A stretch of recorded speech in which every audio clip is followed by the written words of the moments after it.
ที่บริเวณท่าเทียบเรือประมงสงขลาอำเภอเมืองจังหวัดสงขลาเงียบเหงามีเพียงเรือประมงอวนลาก2 ลำที่เข้ามาเทียบท่าขนถ่ายสินค้าสัตว์น้ำส่งแพปลาและโรงงานแปรรูปสัตว์น้ำเจ้าของแพปลาหลายรายที่ส่งสินค้าสัตว์น้ำจากท่าเทียบเรือประมงสงขลาไปขายให้กับเอเย่นที่ศูนย์ซื้อขายสินค้าสัตว์น้ำในประเทศมาเลเซียต่างได้รับผลกระทบจากมรสุมตะวันออกเฉียงเหนือที่พัดปกคลุมอ่าวไทยและภาคใต้ทำให้คลื่นลมในอ่าวไทยมีกำลังแรงขึ้นสูง2 เมตรจนไปถึงวันที่31มกราคม2562เรือประมงฝั่งอ่าวไทยไม่นำเรือเข้าและไม่นำเรือออกจับหาปลาไม่มีสินค้าสัตว์น้ำส่งขายที่มาเลเซีย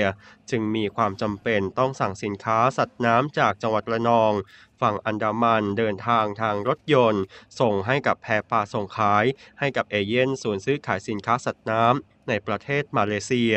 หลังจากมาเลเซียได้มีออเดอร์สั่งเข้ามาเป็นจำนวนมากเพราะทางมาเลเซียคลื่นลมแรงเช่นเดียวกันทางด้านกรมอุตุนิยมวิทยารายงานสภาพอากาศในวันนี้ว่าบริเวณความกดอากาศสูงกำลังปานกลางจากประเทศจีนได้แผ่ลงมาปกคลุมประเทศไทยตอนบนและทะเลจีนใต้ลักษณะเช่นนี้ทำให้ประเทศไทยตอนบนมีอากาศหนาวเย็นอย่างต่อเนื่องกับมีลมแรงสำหรับมรสุมตะวันออกเฉียงเหนือที่พัดปกคลุมอ่าวไทยและภาคใต้มีกำลังปานกลางทำให้คลื่นลมบริเวณอ่าวไทยตอนล่างมีคลื่นสูงประมาณ2 เมตรขอให้ชาวเรือเดินเรือด้วยความระมัดระวังปรีชาสถิตย์เรืองศักดิ์รายงาน